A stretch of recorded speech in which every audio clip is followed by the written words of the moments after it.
El negocio que nosotros tenemos es una actividad empresarial, la más importante del mundo, tiene todas las características de respaldo en la corporación, de los mejores productos, de los mejores desarrollos, de una historia tremenda de 50 años de solidez en el mundo. Luego, ese no es el mayor problema en un tipo de negocios como esto. Yo evidencié que aquí había un gran negocio porque tiene un programa educativo muy estructurado y ese fue el que me hizo a mí tomar la decisión de hacer ese negocio. Yo creo que es importante porque si hay una buena o mala educación, eso determina el futuro de los seres humanos. Y cuando yo examino el programa educativo que tiene este negocio, lo que llego a la conclusión es que es lo más importante que yo he conocido. Yo vengo del mundo universitario, he trabajado por más de 8 años como rector de una universidad y he trabajado en el mundo académico por el tiempo que he estudiado y después ya como dirigiendo una institución universitaria, y siempre había cuestionado el modelo educativo tradicional por sus falencias y por las rutinas que ya ha creado a través de los siglos. Cuando conozco el programa educativo encuentro que es muy importante para desarrollar el negocio porque toma a las personas y las transforma, hace una transformación profunda de los seres humanos y les hace creer en sí mismas, les hace evidenciar posibilidades y las hace tomar el control de su futuro. Una de las grandes sorpresas que yo encontré, yo entro como todas las personas a pegarme, digamos, a ese programa educativo porque me parecía siempre que la educación era importante. Cuando yo entro, encuentro que tiene 3 características esenciales. Yo lo he venido estudiando, he venido beneficiándome de él. Esas 3 características son, primero, que es un programa continuo y eso es muy importante. Esa es una diferencia fundamental entre la educación tradicional y este programa educativo, y es que es continuo. La continuidad radica en que desde que una persona entra al negocio empiezan a educarla y esa educación nunca termina. La persona cuando puede estar ya muriendo, pero la persona tiene la posibilidad de estar estudiando y tiene la posibilidad de estar creciendo. Eso es fundamental. ¿Por qué es fundamental? Porque el modelo educativo tradicional es un modelo que no es continuo. Las personas estudian carreras y terminan las carreras y cultural y psicológicamente esas personas creen que están ya acabadas, que son productos terminados y difícilmente ellas creen que tienen que seguirse educando hacia el futuro. Normalmente terminan las carreras y las personas salen a buscar qué hacer, pero no hay la concepción profunda de que tienen que educarse durante toda la vida. Aquí de entrada el programa educativo nunca le dicen que es por 3 años, a nadie le dicen que por 6 meses, a nadie le dicen que es por 5 años y a nadie le dice que se va a graduar, porque lo que se busca es el éxito, es el crecimiento de las personas. Y esa característica me parece que es muy importante porque en 1991 en Colombia, el gobierno de Colombia reunió a un grupo de sabios que se llamó precisamente la Comisión de Sabios para la Educación, la Ciencia y el Desarrollo, y de esa Comisión de Sabios hizo parte Rodolfo Ginás, que es uno de los grandes genios que tiene Colombia en la medicina. Él fue el director del Instituto de Neurología de Nueva York. Estuvo en esa comisión Manuel Elkin Patarroyo y estuvo dentro de las personalidades, estuvo Gabriel García Márquez, y esa comisión determinó que, yo recuerdo que en uno de los resúmenes que esa comisión escribió, dice Gabriel García Márquez, que fue quien redactó el resumen final, dice: las condiciones de Colombia están dadas como nunca para el cambio social y la educación será el instrumento maestro. Dice él, pero no es cualquier tipo de educación la que necesita Colombia para transformarse. Dice, necesitamos una educación que sea inconforme y que sea reflexiva, una educación que vaya desde la cuna hasta la tumba, o sea, que sea continua. Dice, necesitamos una educación que nos inspire una nueva manera de pensar y que nos inste a descubrir quiénes somos en una sociedad que se quiera más a sí misma. Y eso es fundamental porque en el año 2001, yo estaba viviendo en Europa y un día en la ciudad donde yo vivía bajé a comprar el periódico y encontré que había un aviso donde requerían un empleado para una multinacional y decía: se necesita gerente de recursos humanos para una empresa en el norte de España. Y a mí me emocionó ese aviso porque yo creía tener posibilidades para aplicar. Cuando yo veo en ese aviso decía abajo: no mayor de 29 años. Entonces, ¿qué es lo que está haciendo eso? Lo que está haciendo ahí es que están limitando a las personas y creen que las personas, por no tener menos de 30 años, no son competentes para una empresa. O sea que están reciclando a la gente. La industria, uno de los pecados de la era industrial es que recicla a las personas, porque cuando ya no tienen las habilidades de la juventud las desecha, y en ese sentido es porque el modelo educativo no es continuo. Si el modelo educativo fuera continuo, la empresa entendería que la persona, en la edad que tuviera, pues tendría las habilidades más despiertas y podría ser más productivo para la empresa. Pero como la empresa sabe que la persona ha terminado la carrera a los 21 años, entonces ya quiere que la persona trabaje esos 5 años, donde está el mayor auge de entusiasmo, trabaje para la empresa. Cuando ya va llegando a los 30 años, la empresa ya cree que esa persona no es competitiva. He visto personas de 50, 60 años estudiando libros y volviendo a tener esperanza en que ellos pueden hacer algo importante en su vida, y eso lo logra la educación. José, cuéntanos por qué hay personas que no pueden tomar el programa educativo tan fácil o tan rápido como otras. En muchos casos es porque los líderes no los promueven lo suficientemente. Como este es un negocio de liderazgo, los líderes siempre tenemos que decirle a las personas qué es lo más importante para ellas. Y entonces pueden haber varias fallas. Una, que los líderes no están lo suficientemente comprometidos con lo esencial que tiene un negocio como estos, y es la educación. Y la segunda cuestión es que hay personas que definitivamente no quieren educarse, porque la educación es un asunto voluntario. La educación está allí para que la gente la tome, así como el éxito, así como el progreso, así como la abundancia, así como la posibilidad de avanzar en la vida es una opción. La educación también es una opción. Por fortuna estamos en un país donde pues las personas optan por educarse o no, donde todo es libre, y entonces aquí también ese es un elemento importante. Hay personas que no creen que sea importante para ellos, y ahí hay un tema de conciencia que hay que respetarlo. Una segunda característica que tiene ese programa educativo y que me parece definitiva es que es coherente. La primera característica es continuo, la segunda es que es coherente. La razón número uno, la cual me sorprendió a mí, es que los maestros que educan en el negocio tienen el resultado en la mano. Diferencia fundamental con el modelo educativo tradicional. El modelo educativo tradicional, no siempre o casi nunca los que educan tienen el éxito.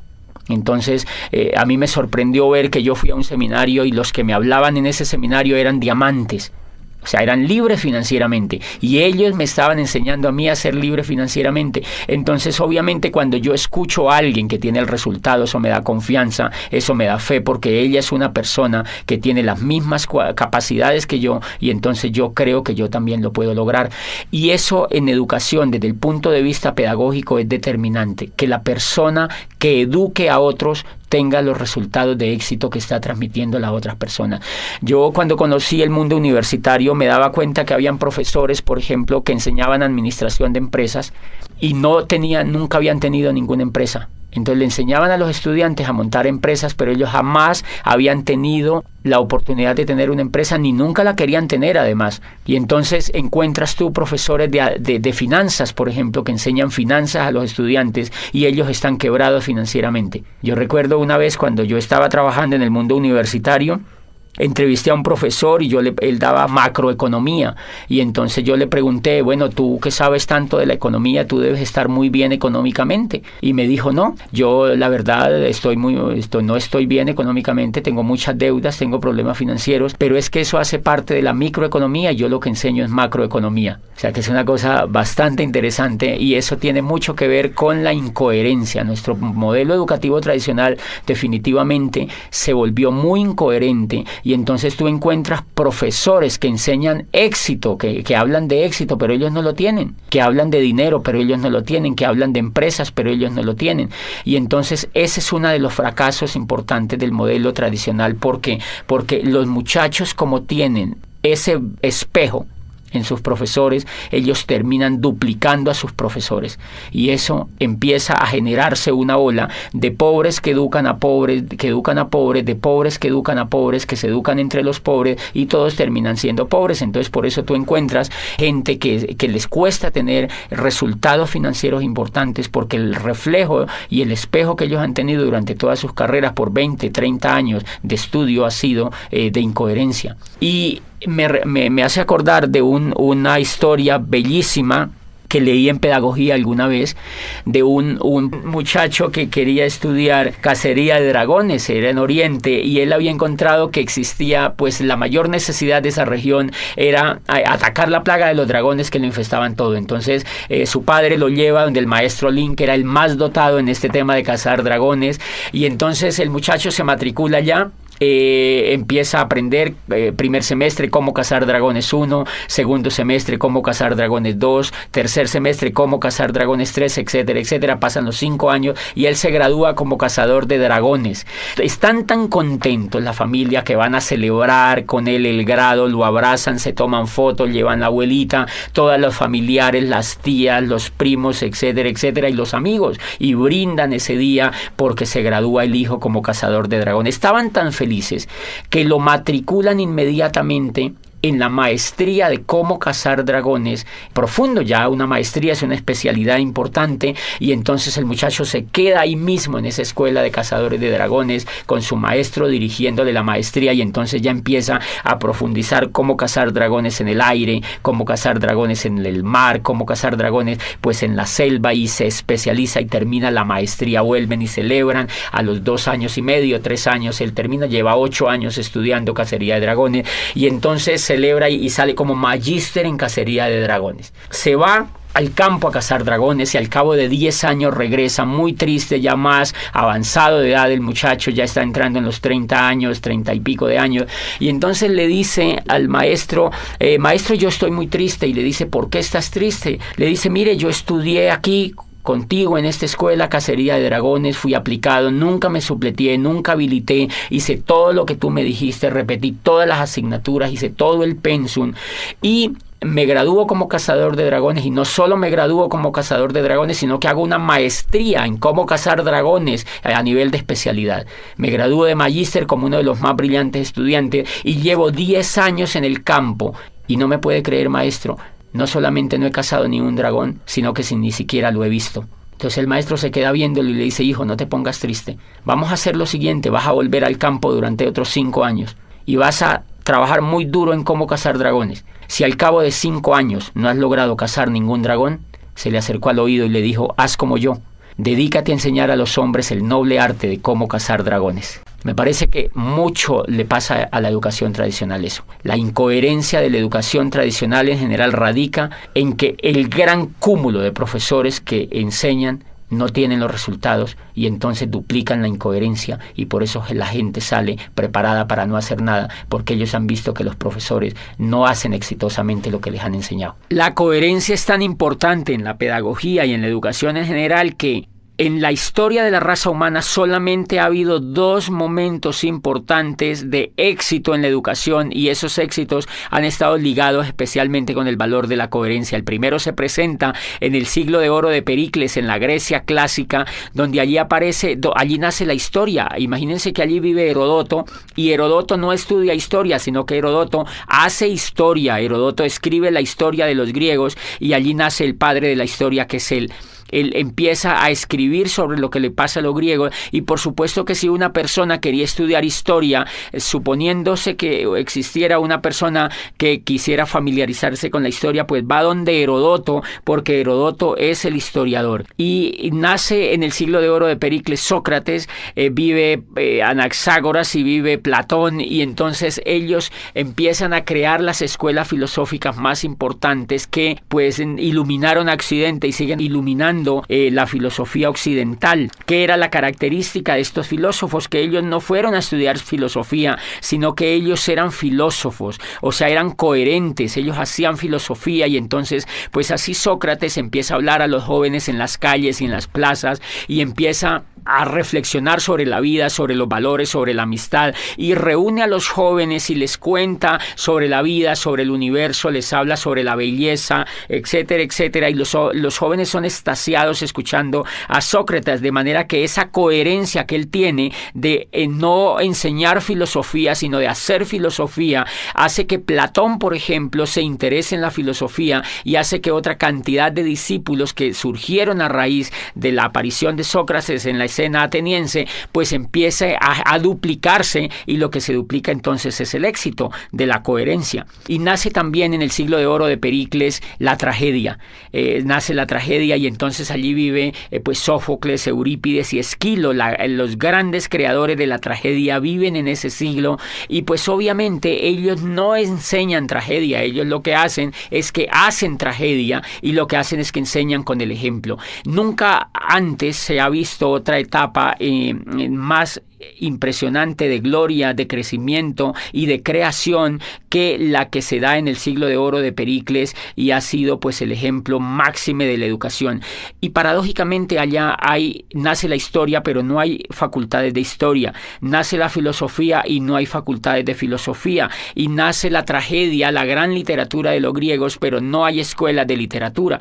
Entonces lo que hay son hechos concretos, hay maestros que hacen las cosas, y otros, si las quieren aprender, pues las aprenden realmente de los que saben. Y eso es tan importante que el otro momento que se presenta en el siglo XVI, prácticamente arrancando el siglo XVI, y es en lo que llamamos el Renacimiento. Allí, en la Florencia renacentista, se da otro milagro de la educación. Allí aparece el arte, aparece otra vez la filosofía renacentista, aparece el descubrimiento de las leyes físicas y de las leyes químicas, y aparece el renacimiento de la política, de la democracia con Maquiavelo. Aparece el planteamiento de teorías políticas que nunca se habían escuchado, básicamente en lo que plantea Maquiavelo, y aparece en el arte Miguel Ángel Buonarroti, aparece Tiziano, aparece Botticelli, y ninguno de ellos va a las escuelas de arte, sino que ellos van al taller de Verrocchio, van donde hay maestros pintando, donde hay escultores, donde hay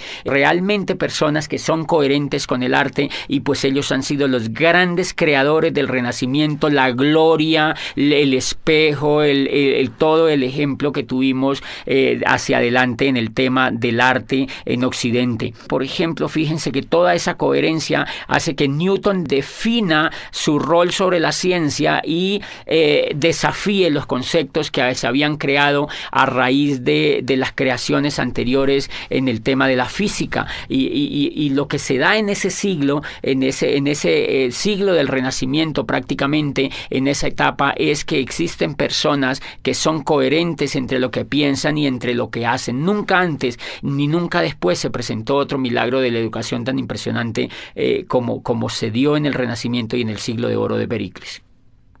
Y el último pilar que tiene este negocio es que es humanista. Y el humanismo radica en que el centro de todo el modelo educativo es el ser humano. No es el conocimiento, no es el horario, no son los útiles, no son los maestros, no son los esmeraldas ni los diamantes. Es el centro de todo el ser humano, es la persona que viene a educarse. Entonces, 1, le respetan hasta la decisión de si se educa o no. 2, le respetan hasta cuándo quiere educarse. 3, le respetan el tiempo, porque el programa educativo no tiene horarios. Lo hace la persona en su casa, lo hace cuando se levanta, lo hace cuando se acuesta, lo hace al mediodía. No tiene un horario como hace el programa educativo tradicional, que levanta a los niños a las 5 de la mañana para que se vayan a la escuela y le viola el sueño, le viola la esencia misma de las personas, que es el descanso. Los llevan a estudiar desde la madrugada a los niños con unos horarios determinantes que ellos no han escogido. Entonces el centro en este negocio del programa educativo, y por eso lo hace humanista, es el ser humano, no el conocimiento, no el intelecto, no los libros, no los profesores, no los horarios, sino el ser humano. El ser humano como centro educable hasta el final de los días. Como lo respeta como ser humano, sabe que el ser humano puede crecer desde que está con uso de razón hasta que muere.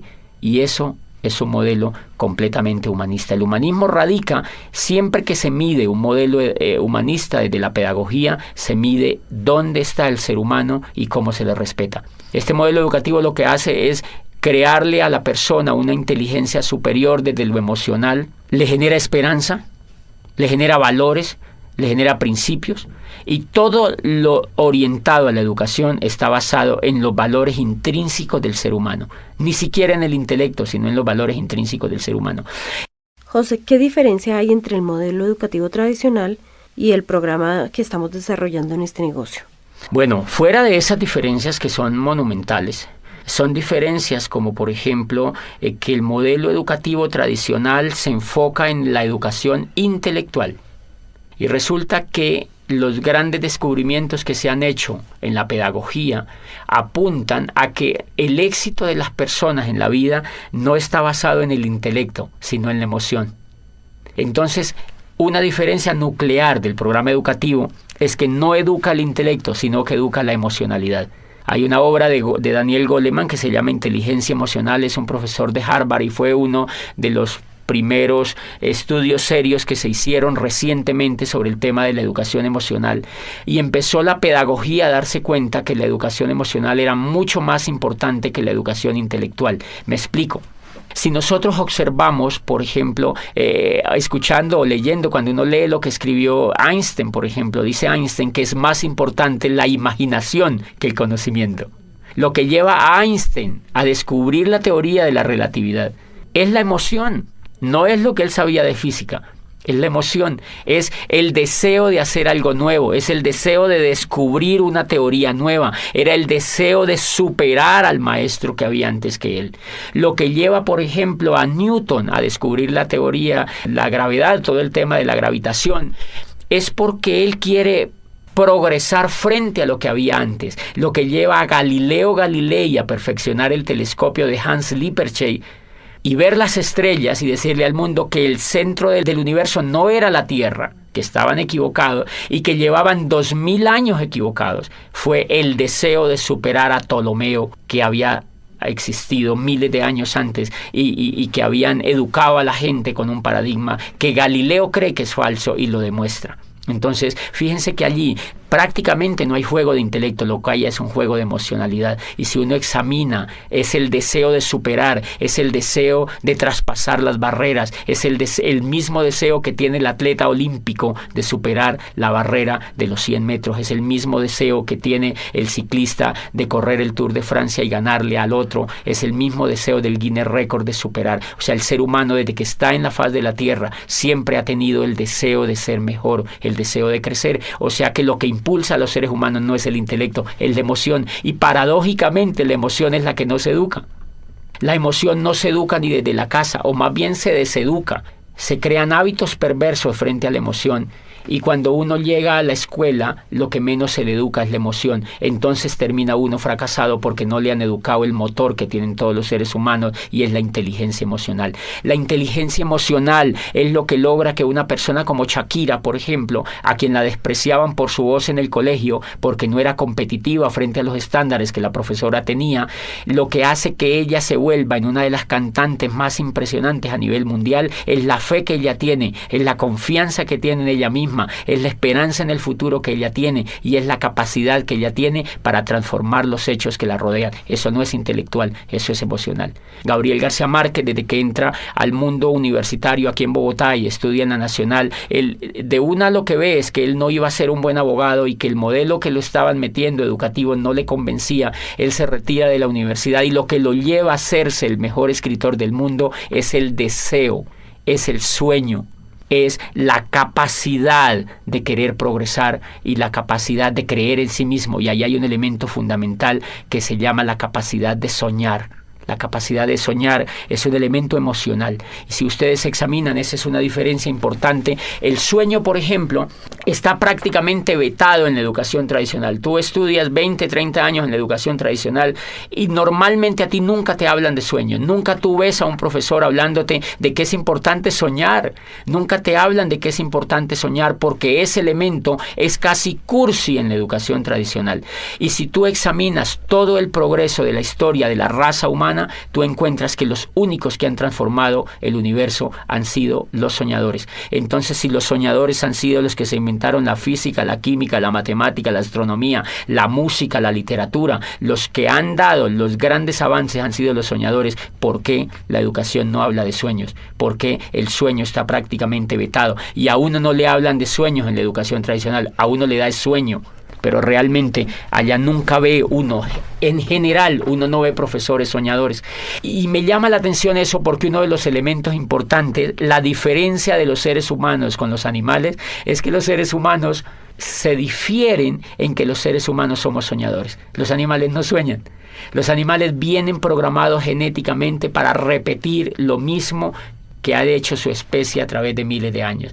La abeja repite el mismo panal, la hormiga repite el mismo hormiguero, el cerdo repite el mismo comportamiento de los otros animales. Y entonces, si la diferencia de los seres humanos con los animales es soñar, quiere decir que un modelo educativo que no nos enseñe a soñar no nos está humanizando, sino que nos está animalizando. Cuando yo entré a este programa educativo y encontré que el centro de todo el programa educativo era hablar de sueños, era volver a poner a la gente a soñar, era diciéndole a la gente, tú puedes lograr lo que tú quieras, tú puedes construir el futuro que tú quieras, tú puedes aprovechar este vehículo y cambiar la historia de tu vida, tú puedes imaginarte un futuro mejor. Ahí me di cuenta que estaban humanizando al ser humano. Y entonces me di cuenta que llevaba yo 20 años acercándome más a la raza animal que a la raza humana mediante la educación. Esa es una trampa que la educación tradicional no ha descubierto todavía y que hay intentos por progresar, pero es tan grande. La educación tradicional lleva más de 800 años haciendo lo mismo y no la han cambiado prácticamente ni un ápice.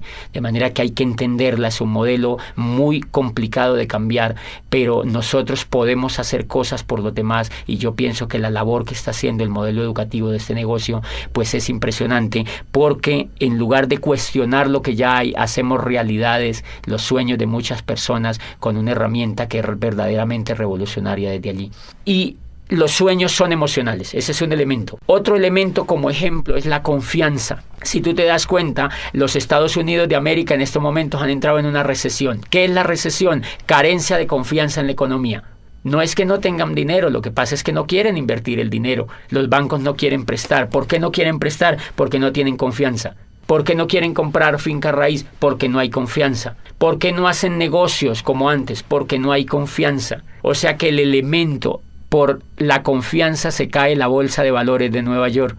Por la confianza, imagínate, la confianza no es intelectual, es emocional. Y entonces si la confianza es la que es capaz de mover la economía del mundo, ¿por qué no se educa en la confianza? ¿Por qué no se educa a los niños a que sean confiables? Si ustedes observan afuera, se van a dar cuenta que las personas que tienen éxito es porque son confiables. Las personas que no tienen éxito es porque no son confiables. El éxito económico y el éxito en todas las etapas de la vida radica en la confianza. La confianza que la familia le tiene a uno determina el éxito que uno tiene con la familia. Si uno no es confiable, ni la misma familia lo apoya. O sea, ¿qué quiere decir? Que la confianza es un factor determinante en el progreso de los seres humanos y nunca se enseña. Claro, cuando una persona se vuelve confiable, puede progresar en todos los aspectos de la vida. Y ese es un elemento. Este negocio educa en valores, en volver soñadores, en el valor de la imaginación, en el valor de la confianza, en el valor del perdón, en el valor de la asociación, que es fundamental. La asociación, fíjate que en la educación tradicional, uno de los elementos que me gustó de este negocio es que cuando yo entré me empecé a asociar con gente rica. La gente que te educa es gente rica, es gente que tiene lo que uno quisiera tener. La educación que yo había tenido me asociaba era con gente que no tenía los resultados. Entonces, obviamente, si las personas se asocian, si una persona se asocia con gente que viola la ley, esa persona le da por violar la ley. Si una persona se asocia con gente fumadora, se quiere volver fumador. Igual, si una persona se asocia con gente rica, se quiere volver rico.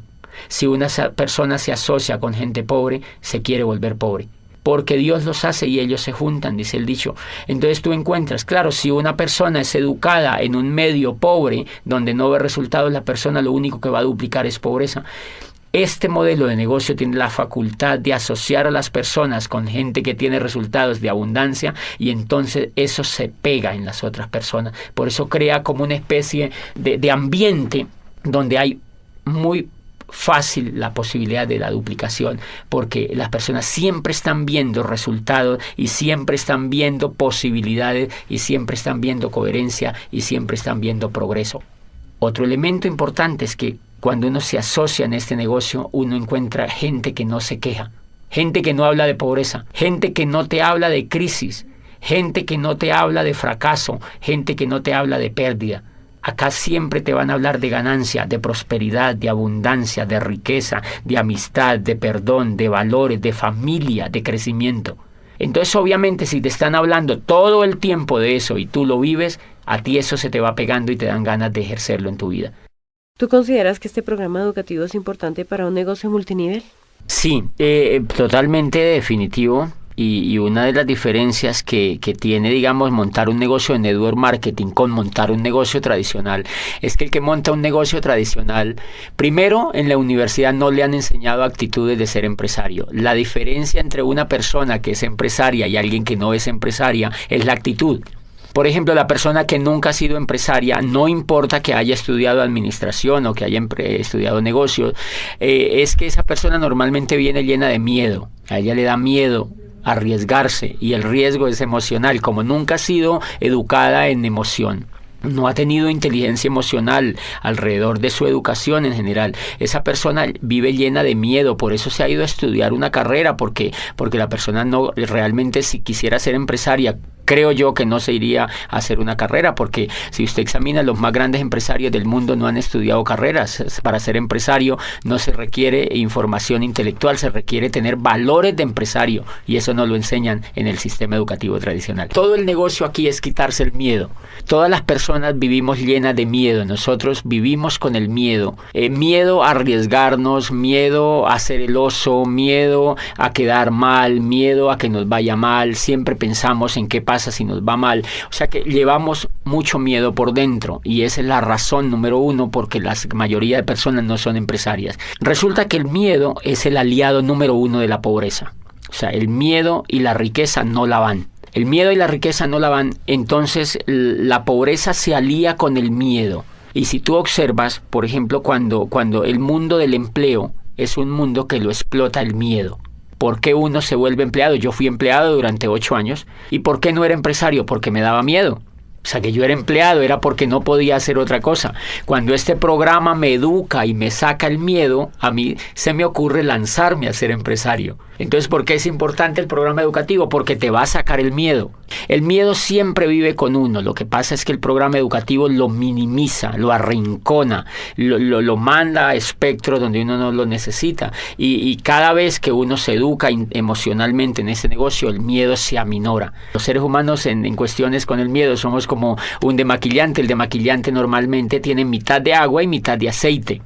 Entonces, normalmente nosotros salimos de las carreras o llegamos a la vida así, con mitad de miedo y mitad de coraje. Pero normalmente el miedo gana, porque es más fácil no hacer las cosas que hacerlas, obviamente. Entonces, lo que hace el programa educativo es que nos agita. Hagan de cuenta que se agita ese demaquillante, y el miedo se mezcla con el coraje. Y entonces, como el miedo se mezcla con el coraje, no nos puede ganar. Y entonces uno sale y da un plan, uno va y muestra los productos, uno va y hace un auspicio, uno hace algo en el negocio. Y cuando uno se ha dado cuenta, nos hemos dado cuenta que cuando uno deja de escuchar el programa educativo, deja de educarse emocionalmente, vuelve y se aparta el miedo, y vuelve el coraje, se aparta, y entonces uno para de hacer el negocio. O sea que todo el negocio en los seres humanos consiste, para ser empresarios, en quitarnos el miedo. Y por eso es importante, porque las personas llegan pues llenísimas de miedo, y eso es lo que va ocurriendo en la mente de la gente. Cuando la gente se empieza a quitar el miedo, empiezan a sentir poder. Por eso es que yo no le recomiendo a ninguna persona que sea empleada que se salga de los empleos. Cuando inician el negocio, me preguntan, este negocio me parece muy bueno, yo me quiero salir del empleo, yo quiero dedicarme solo a esto. Yo le digo, prohibido. Porque esa persona no se ha sacado el miedo todavía. No le recomiendo tampoco, porque si esa persona ya se hubiera sacado el miedo, ya mínimo era platino en ese negocio, o era esmeralda, o era diamante. La razón por la cual no ha calificado es porque tiene miedo. Entonces es muy recomendable que las personas se vayan sacando de a poquito el miedo, y que valoren sus empleos, que se vuelvan buenos empleados, es decir, que hagan bien sus funciones, pero poquito a poco se van quitando el miedo. Y cuando se quiten el miedo, se quitan al jefe también, pero antes de que se quiten el miedo no se lo van a poder quitar. Entonces es fundamental, y además las emociones, la excelencia, dice Aristóteles, no es un acto sino un hábito, y lo que busca este programa educativo es volver a la gente excelente. Y entonces, ¿por qué hay que pegarse al programa educativo? ¿Por qué es importante para un empresario? Porque le va a quitar el miedo y porque le va a generar el hábito de la excelencia. Y eso no se genera en un día, tiene que generarse en un proceso. Bueno, José, entonces, ¿qué le dirías tú a aquellos empresarios que ven el sistema educativo como un gasto? Bueno, más que decirles es como evidenciar qué es lo que pasa normalmente con un empresario nuevo que ingresa al negocio y no es que no le guste, porque a ellos les gusta, lo que no les gusta es pagar. Entonces, porque el programa educativo tiene un costo, si tú observas la carrera que has hecho, eso te ha sacado dinero y tiempo, mucho dinero y mucho tiempo, y tienes que evaluar los resultados que tú tienes con eso que has hecho. Luego acá, si tienes un programa educativo que es altamente competitivo, que es diferente a lo que has hecho y aquí vas a construir el futuro, pues lo menos que puedes hacer es pegarte al programa educativo. Porque la gente no se pega. La gente no se pega porque está acostumbrada a no invertir en su mente. En general, la gente hace las carreras porque todo el mundo las hace. En general, la gente va a las universidades porque si no va a las universidades, los papás lo recriminan. Entonces, es como un poco para dónde va Vicente, para dónde va la gente. Porque es culturalmente aceptable que un pelado salga de la universidad y lo primero que la mamá se queda viendo es, bueno, salga del colegio y ahora ¿cuál universidad va a entrar? Es un imperativo social. Pero normalmente ellos no están interesados en invertir. Ellos no están interesados en general, sino que la cultura los avienta a eso. ¿Qué es lo que pasa acá? Que como es mucho más libre y es mucho más optativa la decisión, más aún que hay que aclarar que este programa educativo es totalmente voluntario para los empresarios. Ninguno de nosotros podemos obligar a un empresario a que se pegue al programa educativo. La gente en general no se pega porque están acostumbrados a invertir pues un poquito del pecho para abajo. O sea, invertimos es en comida. Porque si no invertimos en comida nos morimos. Entonces la gente compra carne, compra cebollas, compra tomates, compra mercado y compra cosas para comer, pero casi no compra cosas para alimentar la mente. Entonces la mente la alimentan con televisión, la alimentan con programas de radio, la alimentan con noticieros, la alimentan con negativos, la alimentan con charlas con los amigos, lamentándose de la vida y hablando de la crisis. Entonces ese tipo de alimentación tiene muy negativizado al ser humano. Y claro, cuando ellos entran acá creen que eso no se puede cambiar porque es como un disco duro que ya viene grabado. Entonces las personas normalmente no se conectan por un hábito que tienen de no invertir en su mente. Entonces lo que uno tendría que ayudarles es a que ellos tomen el hábito de invertir en su mente, porque si no toman el hábito de invertir en su mente no hay absolutamente nada que hacer con una persona, porque yo creo que si una persona no se pega al programa educativo, pues tiene muchas dificultades en generar un negocio próspero. Puede hacer un negocio minorista, pero no puede hacer pues un negocio próspero. Entonces yo les recomiendo a todos los empresarios que se peguen al programa educativo y que hagan todo lo que les dicen sus líderes, sobre todo los líderes que ya tienen los resultados. José, ¿tú crees que una persona siendo profesional le sea más difícil entrar a este sistema educativo? Yo creo que eso depende mucho de la actitud de la persona empresaria que entre al negocio. Hay muchos casos de profesionales con una excelente actitud para educarse, pero tenemos montones de casos de profesionales que ven el negocio y son renuentes al conectarse al programa educativo. ¿A qué acuso yo esa renuencia? Creo que esa renuncia tiene que ver con lo que ellos creen que son. Como ya son médicos, como uno ya es abogado, como uno ya es ingeniero, entonces uno se cree producto terminado.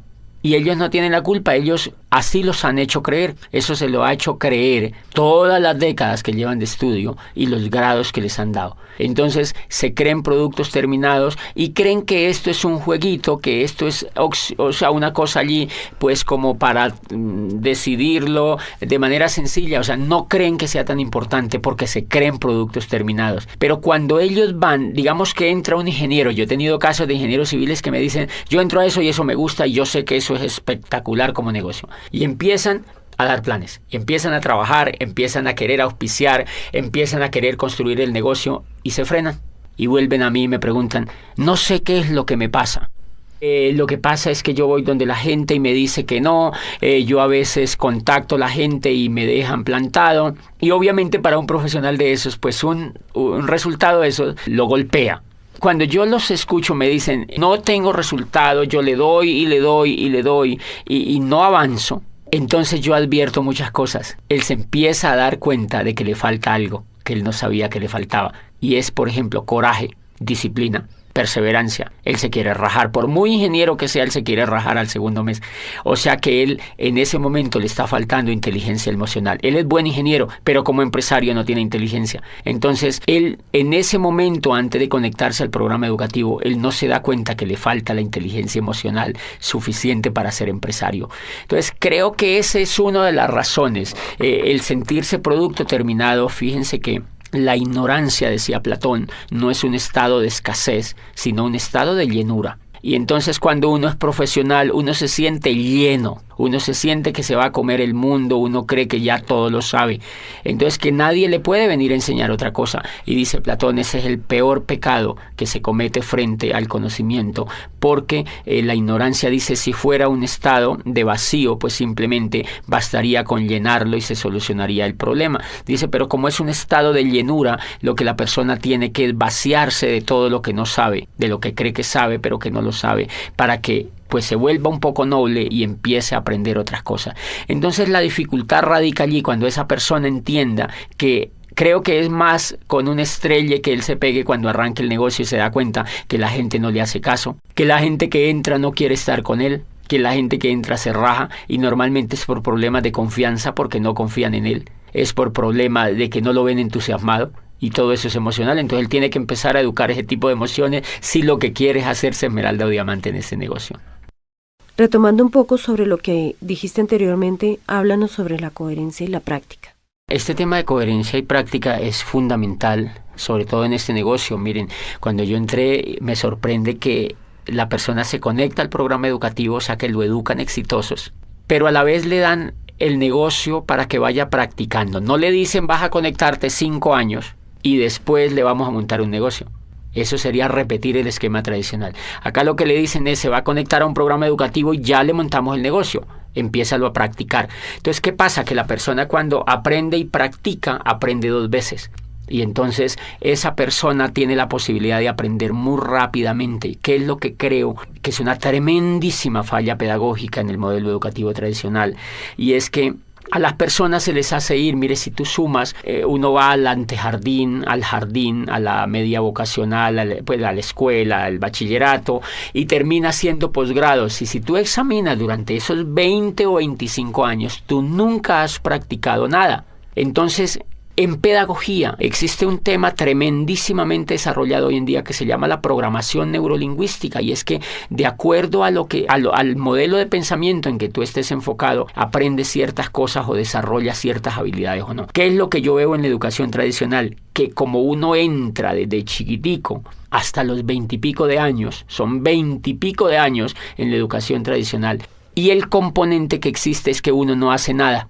Entonces, eso es una programación neurolingüística indirecta o casi directa. Como tú no haces nada durante 20 y pico de años mientras te estás estudiando, adivina qué aprendes a hacer.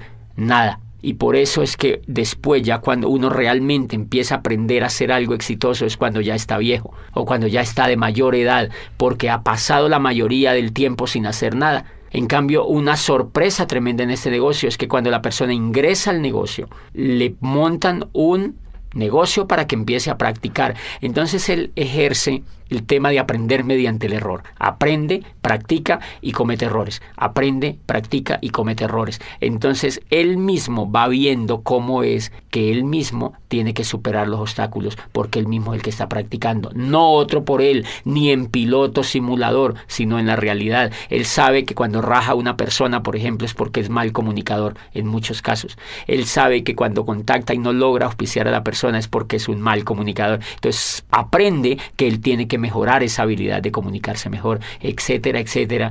Pero realmente lo importante allí es que la teoría y la práctica van completamente hiladas desde el primer momento.